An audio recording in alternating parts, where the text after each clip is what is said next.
You're listening to the Jōrni Podcast. Can you access wisdom that you never actually learned? Find out more in part 3 of the Hypnotica series. Hi, I'm Petra Brunbauer. What if everything we've been told about holistic health, healing, and well-being is only part of the story? Because thriving in today's world looks different than it used to. Here, we challenge the narratives, rethink what it means to become human, and explore how that shapes the way we lead, live, and step into our full potential. This is the Jōrni Podcast. Welcome to our special Hypnotica series. In this third part of the Hypnotica series, we journey beyond the surface of the conscious mind to explore how the brain may act as a powerful antenna for universal wisdom. We discuss the fascinating intersection of biology and spirituality, revealing how tiny structures within us might connect our individual experiences to a much larger field of consciousness. Craig Meriwether is a certified clinical hypnotherapist, medical hypnosis specialist, neurolinguistic programming specialist, and founder of Arizona Integrative Hypnotherapy, helping people eliminate the negative emotions and limiting beliefs that may be keeping them from reaching their full potential. For over 12 years, Craig has been helping people heal from early childhood trauma, helping cancer patients with pain control, veterans with post-traumatic stress disorder, students with test anxiety, children with nightmares, entrepreneurs with confidence, athletes with peak performance, and anyone who may be dealing with overwhelm, fear, and anxiety. Here is the third part of this fascinating series, Spiritual Hypnotherapy with Craig Meriwether.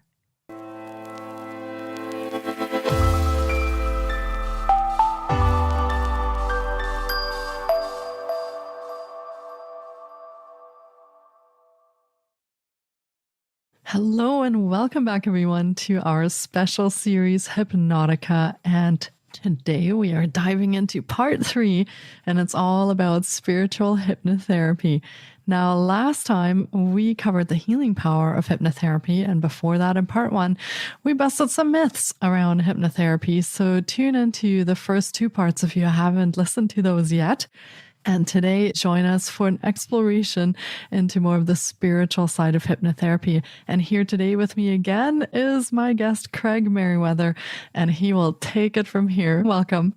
Thank you so much. I appreciate asking me back again, because this is a really fascinating discussion, really fascinating topic. Sort of like we've been swimming in the shallow end of the pool, talking about current life issues and how you can use the power of the subconscious mind to heal. And what we're going to do is just head over to the deep end of the pool and access of higher self. And what I find fascinating about this work is everyone's ability to do this. And we can get a bit into the maybe biology of it or what's going on in the brain. Because I know in part 4, the last part of the series, we're going to talk in a more in-depth way about past life regression. So this is setting up for that next conversation. And so a lot of this work is one I'm just fascinated by in my own life. Probably the 2 things that were really important to me growing up was dealing with my own anxiety and depression. I literally remember most kids are like wanting to be astronauts or football players or whatever they want to be, and rock stars or actors or something. And I just wanted to be happy because I felt so anxious and depressed all the time. And so that was a big focus of kind of my late teens or 20s, is looking at personal growth. Tony Robbins was big in the 90s, dating myself there. But Tony Robbins was getting huge and therefore the personal development, the self-growth movement was always out there, of course, but just something about Tony Robbins made the conversation bigger. The internet started getting out there in the late 90s. Even those SSRI drugs like Prozac and things, those came out in the late 90s. And so the conversation opened up about this. And one of the things that kept coming up in terms of creating change in your life was hypnotherapy. The other aspect of my life that was super important was spirituality. And I grew up in religion. I grew up in the Episcopal Church. I think we talked about this before, maybe the first session or so, or the first part. But Episcopal Church is Protestantism, it's Catholicism light. So I like the robes and the candles and the rituals and the ceremony of it all. It's something comforting about that, even familiar to me about that. But I also went to a Baptist-run high school, started in sixth grade, junior high and high school from sixth grade to 12th grade here in America. And so my life was just inundated with religion, Monday through Friday, of course, in school. And then my friends all went to the church. I lived right a few blocks away from the church. So my kind of community was around this church. And so my friends were at the church on the evenings and after school and weekends, do hang out with my church friends and do youth group stuff and all that kind of stuff. So my upbringing, basically from day one until 1920 or so, was the church. And so my life was formed around wanting to gain more spiritual insights. Because one thing that relieved the depression and the anxiety was their spiritual experiences, those mountaintop highs. And so spirituality became a focus. Some other people find relief in self-soothing and other things, whether it's smoking cigarettes or drinking or drugs or gambling or things like that. And I focused my self-soothing on spirituality because that's the only thing I really knew. Lo and behold, you never guess what hypnotherapy is also helpful in doing, and that's accessing this more spiritual side. And so as I started doing the healing work with hypnotherapy, I also found as my worldview widened, as I moved out of where I grew up and into Santa Cruz, California, which is more bohemian, hippie, melting pot, the cliche of America being the melting pot of all these different cultures and peoples. And that was certainly true of that area of California, of the world. Silicon Valley's right there with Santa Clara and Palo Alto, and San Francisco is right there, and sort of Santa Cruz is beautiful beach town. And all these cultures and different ways of thinking about life, the universe, and everything, and different ways of thinking about spirituality opened up to me. I didn't know this stuff. And so it was a huge education to me to go to the spiritual bookstore, the kind of new age bookstore. My worldview was just this little section of it. That's all I understood, and that's all I cared about. And then it slowly just started widening to eventually slow drip to accessing the entirety of the bookstore in terms of my understanding. And I guess maybe acceptance would be a better way of saying it. Now, one thing that kind of kept me from maybe using more of the plant style medicines to access these higher states was one, my upbringing, because you just didn't do drugs in a religious upbringing like I went through, and just access really back in the 90s. And so you just couldn't do ayahuasca ceremonies in Malibu and fly down to South America or Central America to find a shaman. You just couldn't do that unless you just bought a ticket and asked around. It wasn't as accessible, and it certainly was very illegal at the time, at least here in the United States. But there's this other aspect of doing this deeper work using spiritual hypnotherapy, accessing your own ability to connect in a way that's deeper than just, say, meditating or guided visualization. And we can talk a bit about, more about the biology of what's going on. That's a big part of what I write about in my book, Past Lives Guidebook, about the science of this and what's happening in terms of spiritual hypnotherapy and past life regression.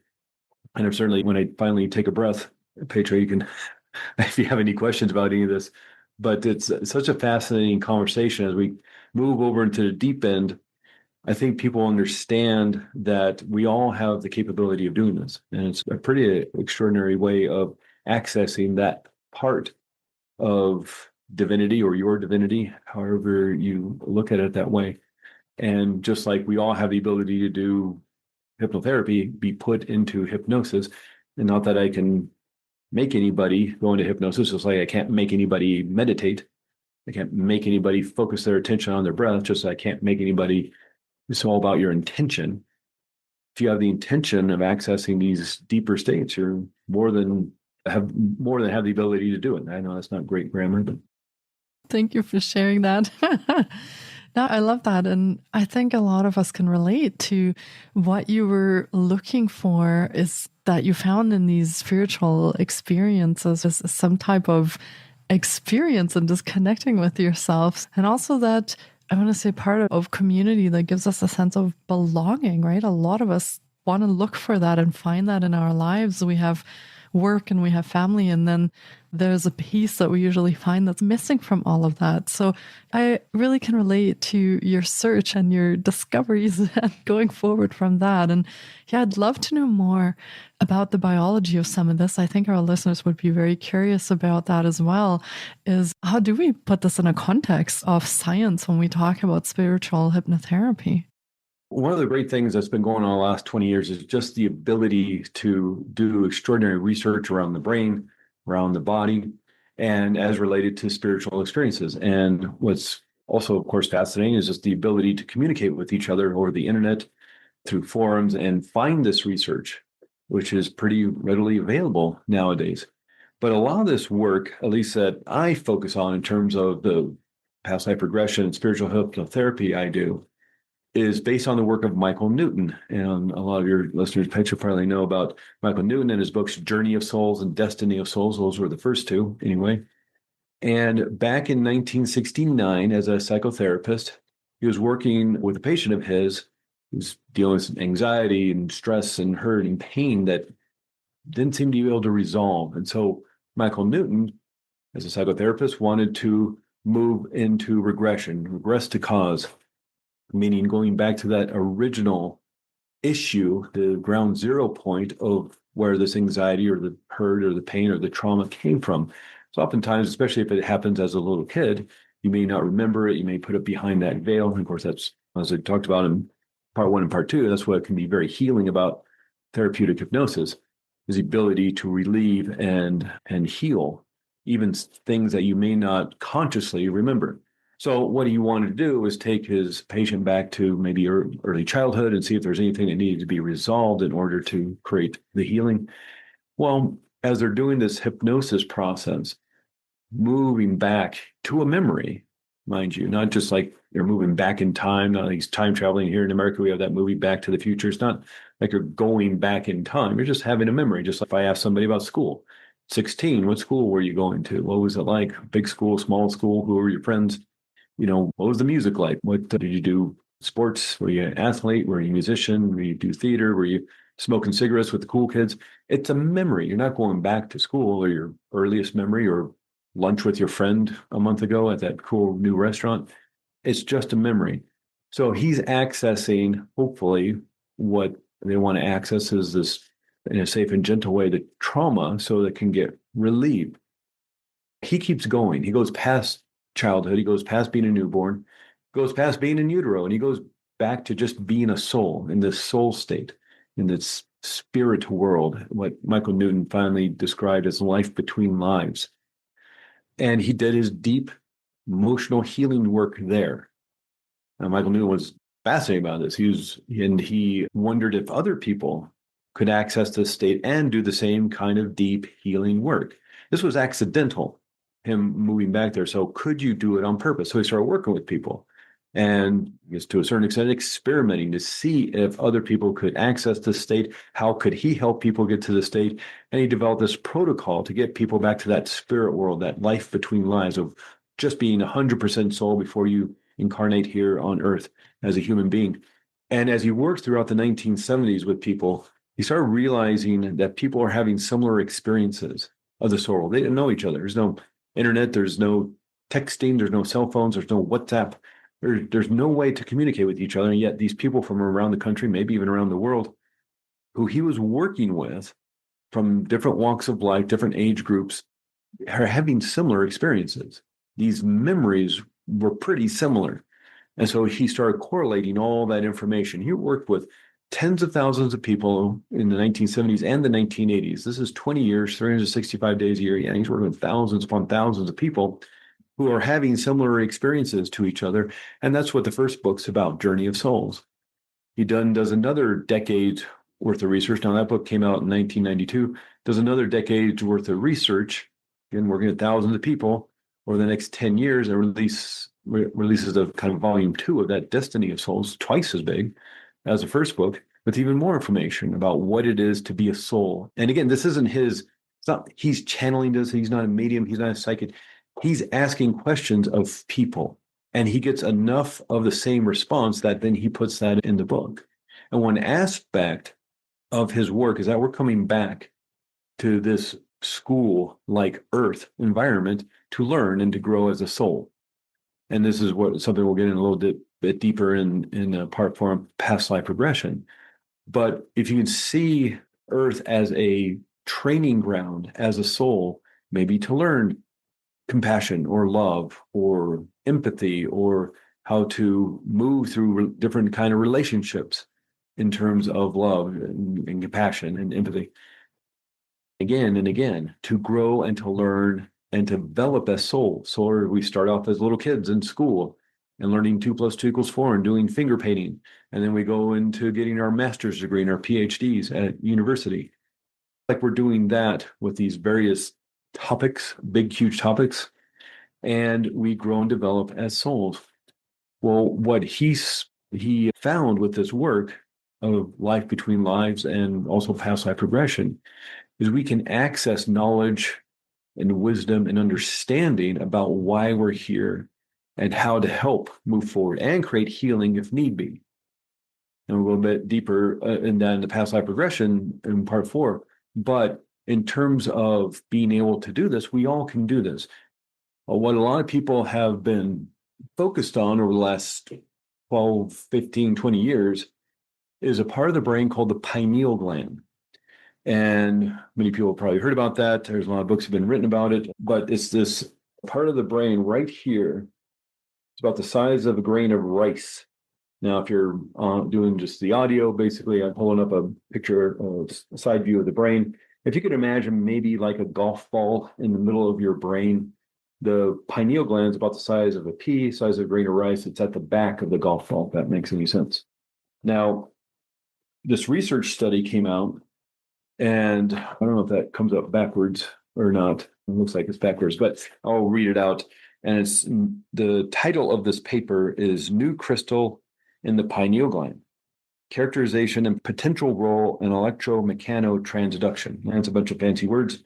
Well, what it's saying is they've discovered in this research that came out in 2002, submitted on 2014, that there are these crystals in the pineal gland. Now, they're tiny little crystals. The pineal gland, this right-sized piece of your brain, if you're middle age, if you're around 40 years old or so, you have 40 to 45,000 of these tiny little crystals in this right-sized piece of your brain. A newborn has about 10,000. Somebody a bit older, maybe in their 70s or 80s, has 65,000. These tiny little crystals are housed within this tiny little piece of the brain. And the brain only weighs about 3 pounds. It's only about 2% of your body mass. It's not a huge organ in terms of your overall body. Now, the pineal gland's main job is melatonin production. Melatonin is a hormone that puts you to sleep. So as the sun starts to go down, melatonin production increases, cortisol levels go down, and you fall asleep. Then as the sun rises, melatonin starts to shut off, and cortisol levels rise, and you wake up. At least that's the way it's supposed to happen, but now we have screens and blue light and all that stuff, and it's messing it all up.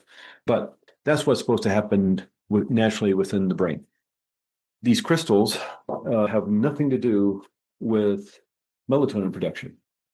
These crystals, there's no evolutionary need for these crystals in the brain. And so what researchers have theorized, and that's what that paper was about, potential role electromechanotransduction, is that because these crystals can create electromagnetic field, that's why crystals can be powerful. They conduct electricity. That's why they're in our watches and our computers and our electronics. Remember back in the day, we had our quartz crystal watches. Back in the 70s and 80s, quartz watches. It's because when mechanical pressure is applied, it creates a little electrical charge, electromagnetic field. Well, when mechanical pressure is applied to these crystals within your brain, the electromagnetic field is formed within the brain. If any fans out there of Dr. Joe Dispenza talks about this in his book, Becoming Supernatural, Joe Dispenza talks about this. That breathing technique that Joe Dispenza does when you're doing the meditations, or if you've been able to go to one of his workshops or seen him on YouTube videos, pulling it in from your perineum, from basically your root chakra, up your spinal cord into your brain. That's to circulate the energy, circulate the cerebral fluid. So you apply pressure to the pineal gland. That's what that whole breathing technique is about. So you can create that electromagnetic field. Again, what this paper is saying is when you do that, you're creating a transducer effect in your brain. Now, back in the day, people of a certain age will remember your television sets, and we can only watch our TV show at a certain time on a certain day. And let's say a famous TV show, at least here in America, was Cheers. And Cheers was on, I don't know, Thursday at 9 o'clock at night. And so on Thursday at 9 o'clock at night, I'd turn my TV on and I'd turn it to the right channel. At the same time, around the same time, a big TV studio in Los Angeles had this big cassette and it put it in its equipment. And that was that week's episode. And their equipment would pull the image and sound off that magnetic tape, turn it into a frequency in their transducer and shoot it into the airwaves through the radar dish. Now, wherever you are in the world, at least back then, now it's a little bit different, but back in the day, you had all these television signals, all these radio signals. And still to this day, most cars, newer cars, of course, don't have a radio like we did back in the day where you just turn it on and you had to turn the knob to find the right station. That's because like in a big city, in a London, in a Tokyo, in a Paris, and in New York, you may have 50, if not 60, 70 radio stations, talk radio, sports, all sorts of music, classical, hip hop, rock, jazz, whatever, country. You have all sorts of radio stations. Now, when you turn your radio on, you don't get all 50 radio stations as noise and static.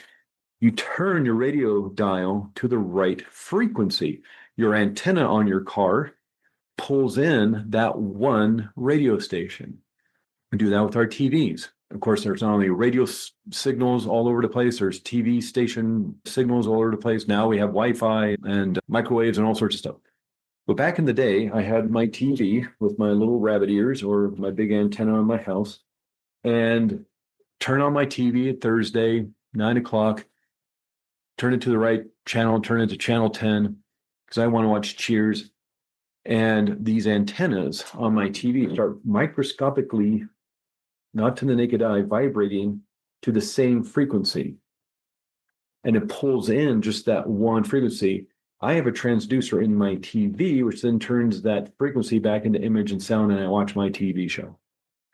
That's what this paper is suggesting the pineal gland is doing. It's pulling in information. And there's another discussion at some point where this information is held. But in the gigantic library, Akashic Records, 0-point field, we're pulling in this information, meaning that consciousness and memory is not held within this brain. It's not locked in and imprisoned in the skull. This is what this research paper says. Again, this might show up backwards on the screen, I think, but what it says, this is from Frontiers in Psychology from January 2020, Common Basis of Memory and Consciousness Understanding the Brain as a right read head interacting with an omnipresent background field. That's a lot of language right there. But what's that stating is that memory and consciousness is not held within the brain, but the brain is an antenna and is pulling in and transmitting information to and from maybe, again, 0-point field, and that's what that was saying, the omnipresent background field. That's what's called the field, 0-point field, the force, if you're a Star Wars fan. This information comes not just from these newer research studies, but from the U.S. government's research in remote viewing back in the 1970s. And this is where this conversation takes a more conspiratorial tone. But the remote viewing research the U.S. government was doing in the 1970s, 80s, and probably is still doing, this is based on the understanding that consciousness is non-local. Meaning, again, consciousness is not imprisoned within the brain, therefore it can move about. And there was a researcher at Stanford University, and this is the short version of the story. The longer version in my book, A Past Lives Guidebook, and of course, many books out there at this point about the remote viewing research done by the U.S. government. But basically, the CIA back in the late 60s found out that the Soviet Union during the Cold War was researching ESP and psychics. They wanted to weaponize psychic ability, because how awesome would it be to stare into the Pentagon and look at war plans or the Oval Office desk or any sort of world leader, see troop movements and all sorts of things. what an extraordinary ability to gain the upper hand if you had psychics who could tell you extraordinary information like that. So the US government wanted in on that too. They couldn't find anybody who took them seriously, but there was a researcher at Stanford back in the early 70s whose kind of hobby it was to debunk psychics. That's what he just liked to do in his free time. And so psychics would come to him and just say, okay, you can't prove me wrong. And then he'd prove him wrong. But this one guy, he couldn't do it. And he wrote a little paper about it. He had him stare into this piece of equipment that was buried in concrete underneath this laboratory that only a couple of people really knew about. It wasn't a big, huge secret. It was just like, this is what the research was, and this is what this group was doing. They buried this piece of equipment that needed to be underground and to cool it or something, and buried in concrete. So they wanted him to stare into this equipment and tell him what the equipment did. The guy's, that's not really psychic ability, but let me see if I can do this. He told him what the equipment was doing, and then he had him manipulate the information coming out of the equipment. Stop the information, make it go slower, make it go faster. And he started doing that. And this guy couldn't figure out how he was doing it. It wasn't really psychic ability, it wasn't really ESP. So he decided to call it remote viewing because he put his consciousness underground to look at this machinery. So he called it remote viewing, wrote a little paper about it because he wanted a couple of his friends to understand, what is this all about? What do you think this is about? 2 weeks later, CIA shows up. Somehow they got hold of the paper. And that's where basically this remote viewing work started with the US government. Basically, what they were able to prove over at least 20 years, due to the Freedom of Information Act here in the United States, we're allowed to access top secret records if the government deems it okay. And for whatever reason, they said, yeah, let's release all the information about remote viewing project we've been doing for 20 years. Got really embarrassing. And so, because they're spending millions of dollars on this weird research of psychic ability. And so they claim to have shut it down. I'm guessing they spent millions of dollars, 25 years of their time, that they were getting great results. But what a lot of the research, again, there's lots of books about it now, a huge, big chapter about it in my book, Past Lives Guidebook, that talks about consciousness being non-local. You can move it across location, even into looking into underground bunkers. And what they also found is you can move it forward and backwards in time. And what's fascinating, again, these are like double-blind studies. These are academics doing this research. And so they were creating research and experiments, double-blind tests that showed you can move forward and backwards in time with your consciousness. With consciousness being non-local, with this brain being more of an antenna, you have to start saying, what are the possibilities? If we have, with this antenna-like brain, the ability to see across time and across space. Because there was even one remote viewing experiment where the Viking satellites were going to go past Jupiter. And this is early 1970s. And we didn't know much about the planets, but we were going to get footage of the planets. It was going to go by Jupiter in about 6 months. And they said, hey, remote view Jupiter. Let's see if that's even a possibility. Let's see if that's a thing. If consciousness is not local, where can it end? Is there a tether? One of the remote viewers remote viewed Jupiter. And he's talking about this planet. He's talking about the rings around it and all this stuff. And by the time he is done, everybody's, oh, he's remote viewing Saturn with the rings. And it was very similar to how Saturn is. We knew about Saturn. 6 months later, when the Viking satellites went by Jupiter, they saw the rings of Jupiter. And everything the guy said about Jupiter was correct. He hadn't remote viewed Saturn. He'd actually remote viewed Jupiter and told things about Jupiter nobody knew until 6 months later, the satellite images started coming back. What are the possibilities of this? And when you see this kind of research, you start understanding more about the biology of the brain. And you say, okay, maybe accessing memories of soul life, just like you access memories of being back in school or that vacation you took a couple of years ago or your earliest memory. If that's not held within the brain, you're accessing that from somewhere else. What are the possibilities? And another, what's fascinating about this is that quote by William James, who's one of the pioneers of modern day psychotherapy. And he had this great quote that said, to prove that all crows are not black, you only need one white crow. And after all, this is, again, I keep talking about my book, but the reason I wrote my book is because I was skeptical about this. And I was like, while I enjoy learning about and even working with people with past life regression, how does this work? How is this possible? And I started compiling and putting together the puzzle pieces of all this research, of all this science. What's the history of this? And started going all the way back to Neanderthal burial sites. That's where we started in the book, 50,000 years ago. And is there any evidence that they had some sort of understanding of life after death due to the way they buried their community or their tribe or their family?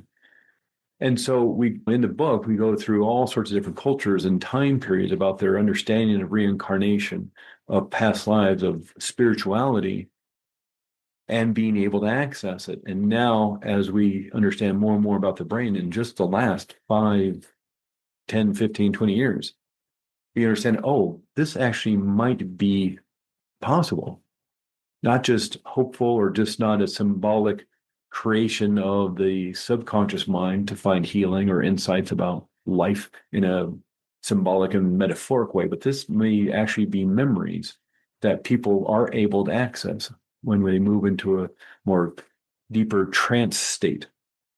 And what's fascinating about this is also the research that's been coming out about sudden savant syndrome.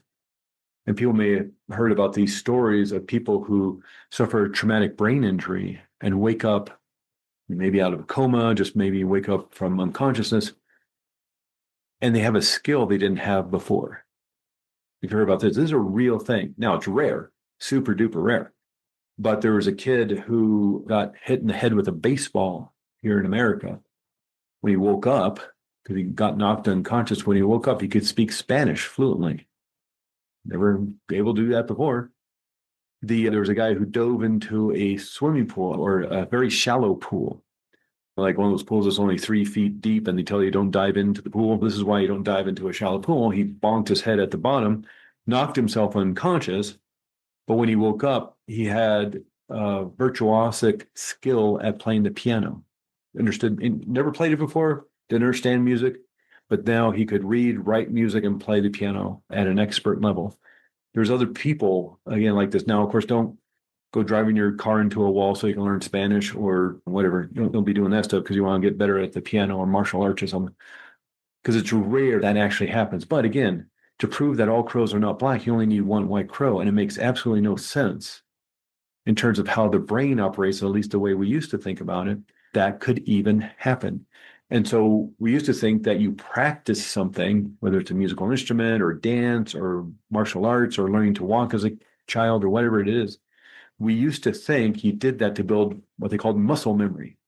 Well, we know that muscles don't have memory, but it was just a way of describing how the brain created these neural pathways, these brain cells connecting together. So when you walk down the street, when you ride a bicycle, when you do dance or martial arts, you're firing brain cells. You think a thought, you feel an emotion, you're firing all these brain cells.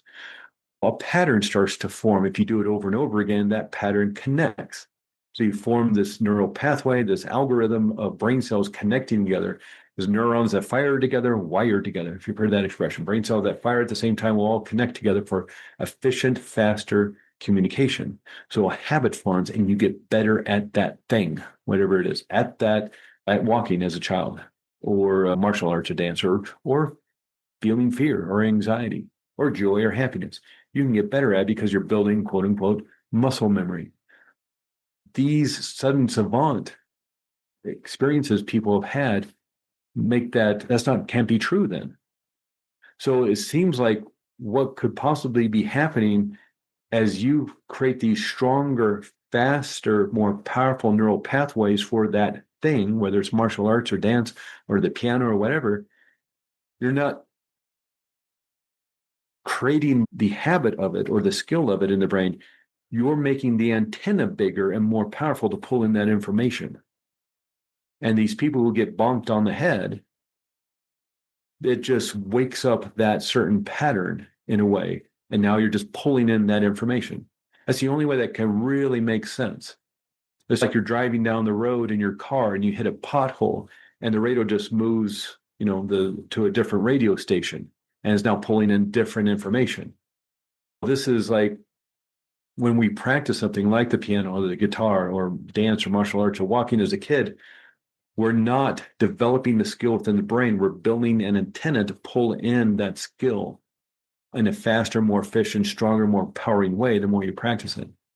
Because that's the only way that makes sense. And to prove that all crows are not black, you only need one white crow.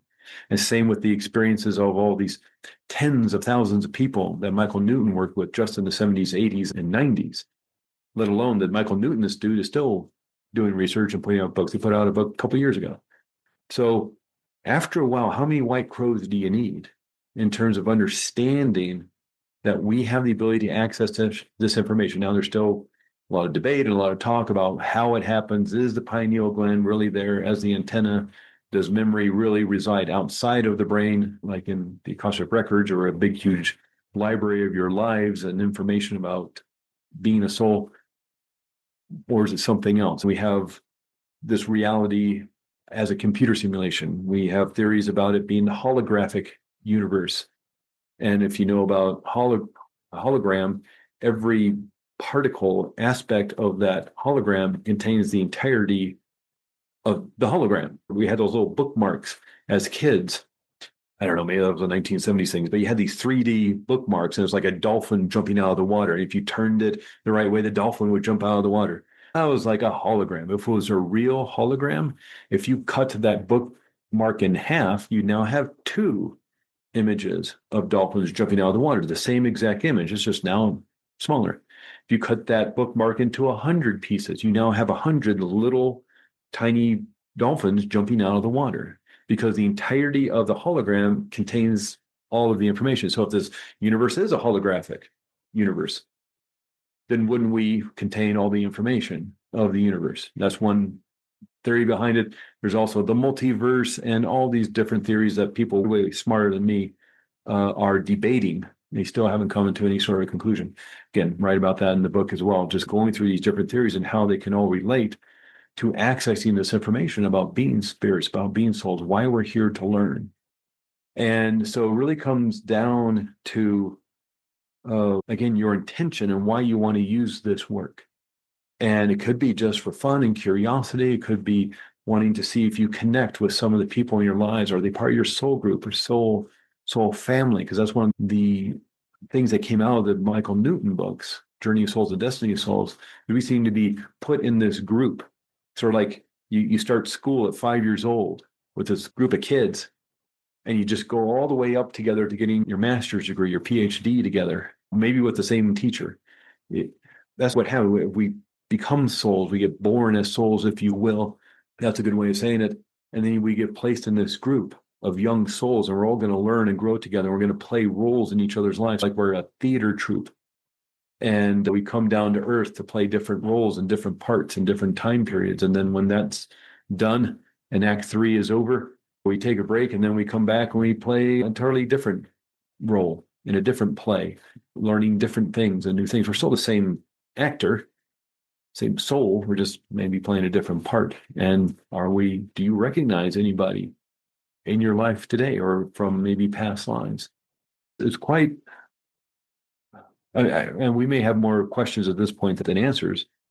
This could be a 10-hour conversation and still not really understand it all. Because again, there's people way smarter than me, extraordinarily intelligent people arguing about this stuff, whether it's a computer simulation, whether it's the multiverse, where there's string theory and there's 27 different dimensions or whatever that's all about, or it's the holographic universe. They haven't even settled on that stuff yet, finding the unifying theory of everything, as Stephen Hawking was trying to find, and everybody was trying to find, Einstein and all of them. And they still haven't found it yet.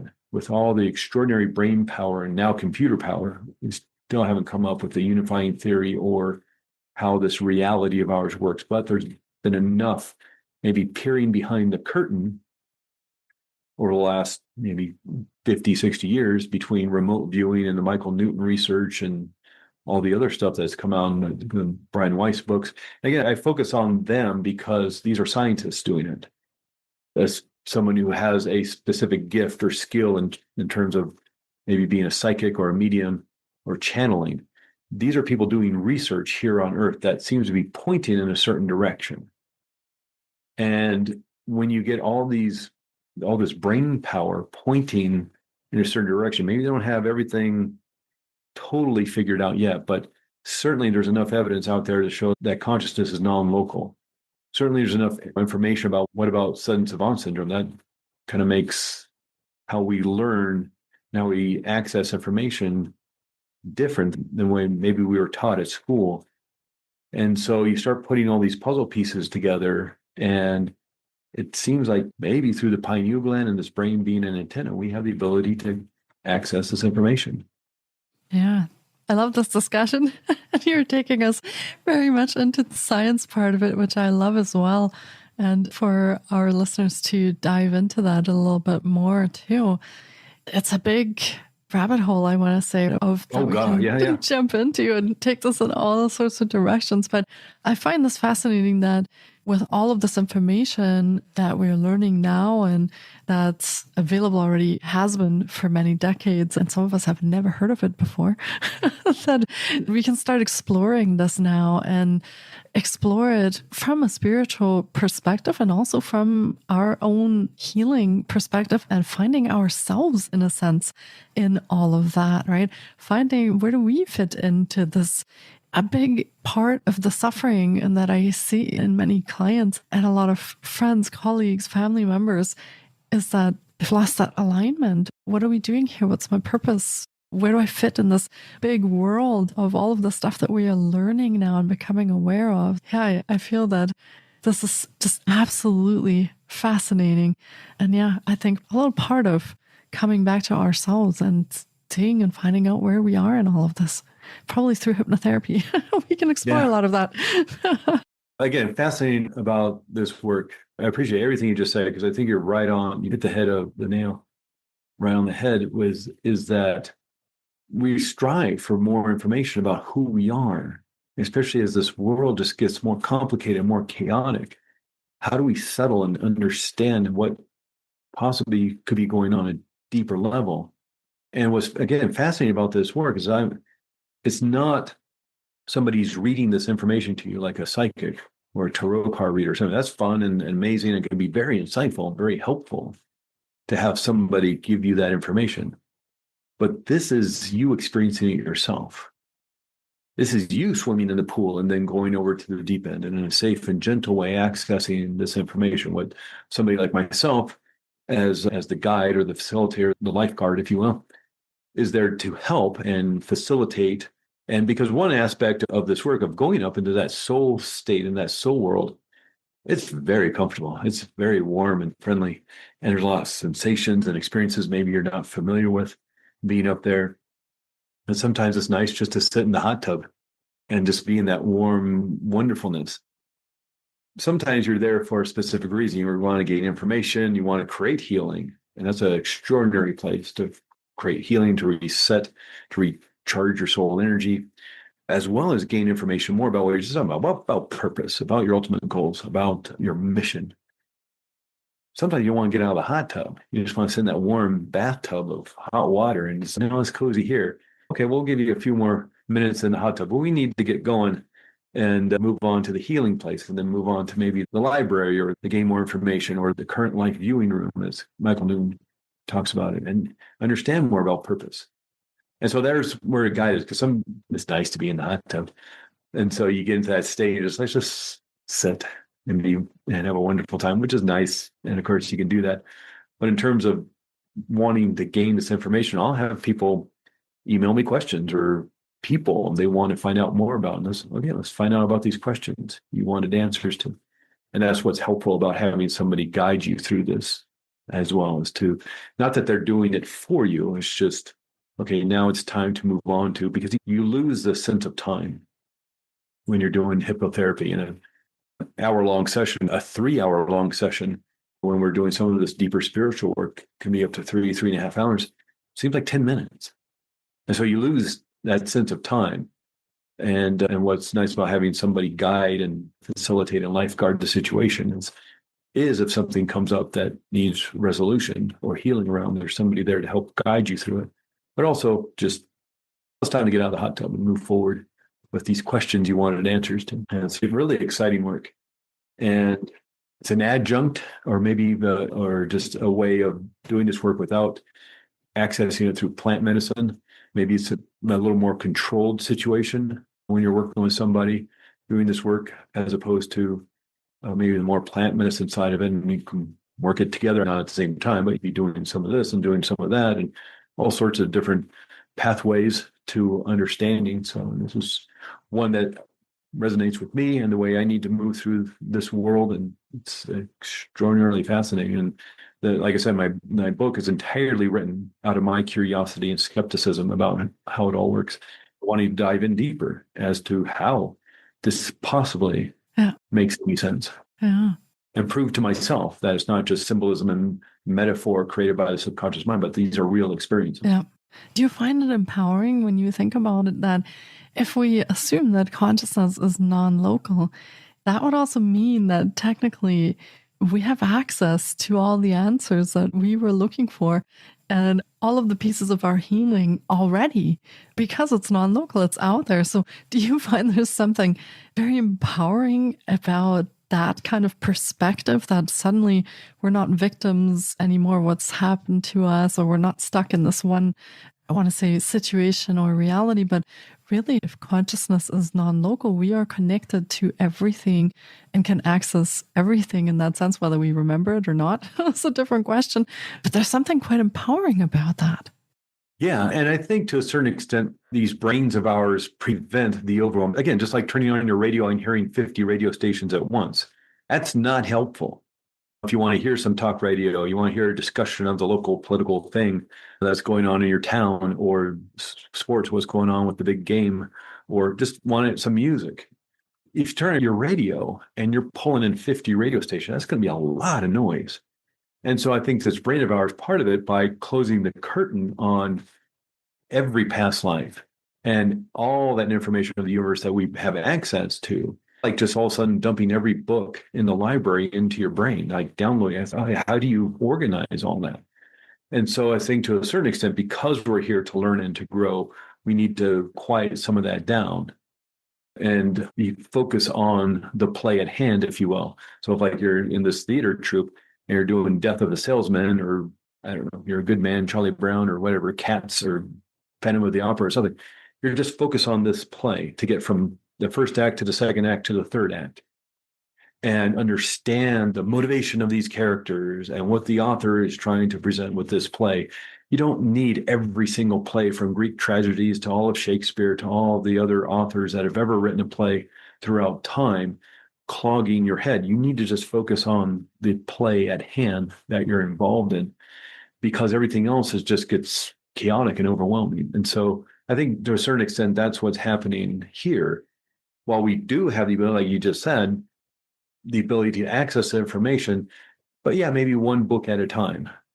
It's just back in the day, a lot of people of a certain age will remember the Encyclopedia Britannica, and that was our internet. Back in the 1970s and 80s, this 34-volume set of books from A to Z, from aardvarks to zebras. And that was all the information we knew. But if all those books fell on the floor and started the pages going, it's, oh, this is chaotic. I don't know what I'm looking at here. But if you pull one book out and you look at polar bears, now you understand polar bears. And so I think we have the ability to do that, because otherwise we just get too overwhelmed. And so to a certain extent, we're pulling in this 5D digital information through this 3D analog brain. And so there has to be some accommodation, some processing, and some translation to that. If people are familiar with the Christopher Nolan movie Interstellar, Matthew McConaughey and Hathaway, it's an older movie. Earth is dying and they have to go out into space to find a new planet, is the basic premise of it. It's a great movie. One of my favorites. And I've seen it a handful of times already. And one aspect, I'm not giving anything away, I don't think. And if you haven't seen it, it's a 15-year-old movie. It's not like you're going to go out and see it tonight. But one aspect of this at the end is one of the people are trapped in the 5D world. This would make sense if you saw the movie. But they're trapped in the 5D world and they're trying to communicate to the 3D world. If you've seen the movie, you know what I'm talking about. That's why the books from the bookshelf on the floor, or the dust in the light, or the Morse code on the watch. He can't just communicate through text or through fax or through WhatsApp or through an email or just by shouting or getting a can with a string and talking to somebody from the 5D world to the 3D world. He has to find these other ways of trying to communicate, which may take some processing and some figuring out and translating in that 3D analog world. And so as we pull this information, it may even take some time, even the information people are getting in a session, even if it's a longer session, like a 3.5 hour session, the processing and the translating, the accommodating of this information continues for the days, weeks, and even months ahead. And it just doesn't end because the session's over and the Zoom call's over. And when I do most of this work over Zoom, believe it or not, it's an extraordinary way of doing it, just like this. Just talking to somebody across the world. And because you're doing the work, I'm just here to guide. What an extraordinary way of doing this work, being comfortable in your own home, feeling safe and relaxed. So but the kind of information you're processing just doesn't end because the session's over. And what they say about in Buddhism about enlightenment, before enlightenment, chop wood, carry water. After enlightenment, chop wood, carry water. You still got the chores of life and the challenges of life. But as he's still kind of processing this information in the days and weeks ahead, you can maybe find a more resourceful, resilient way of moving through life because this information, you've opened up this pathway as you understand more and more about it and get more information from other books and podcasts and videos and documentaries and all sorts of things. The understanding of what you experience becomes even greater. Yeah. Wow. That is so powerful. And thank you for sharing that with us today and taking us on this journey. I feel like we just got a little bit more insight and wisdom from your perspective. And certainly for listeners, I think this is a very interesting piece to explore in their own journeys of searching for themselves, searching for their own healing. So yeah, thank you for spending this time. And I just want to make a little note for our listeners that if you pop over to the show notes, so wherever you're listening to this, be this on Apple or Spotify, wherever you're listening in, pop over to our website of the podcast and look at the show notes for the images that Craig was holding up during the episode, because you of course can't see them in the audio part. So we'll put those in the show notes so that you can see the different things he was referring to. And also we'll link to the papers he was referring to. So you have all of that information for your own curiosity. You can look those up and read through them. And of course, reach out to us if you have any questions, or if you want to ask Craig something, reach out to us and connect with us. And yeah, thank you, Craig, for spending this time with me. And we'll wrap up part 3 of spiritual hypnotherapy here in our 4-part Hypnotica series today. And join us next time. We will be diving into past life regression, another amazing topic that personally I find so curious. And I can't wait to actually hear Craig's take on that. Thank you so much for being here today. Truly appreciate it, Craig. Yeah, I appreciate you putting this on. I know these are some extraordinarily deep conversations, so I appreciate you giving the time to it. Yeah, absolutely. I think we need to have more of these conversations and just explore different things that we're all curious about. Absolutely. And thanks to everyone who tuned in today. Thanks for listening to our series. And we will be back with part 4 next week. And everyone, take care and be well. Thank you so much for taking time out of your day to listen in. If you enjoy the Jōrni Podcast, please support us by subscribing, sharing on social media, and leaving us a review. We appreciate you. And you can find more of the Jōrni on Facebook, Instagram, TikTok, and our website, thejōrni.com. Sending you love and courage, and see you next time.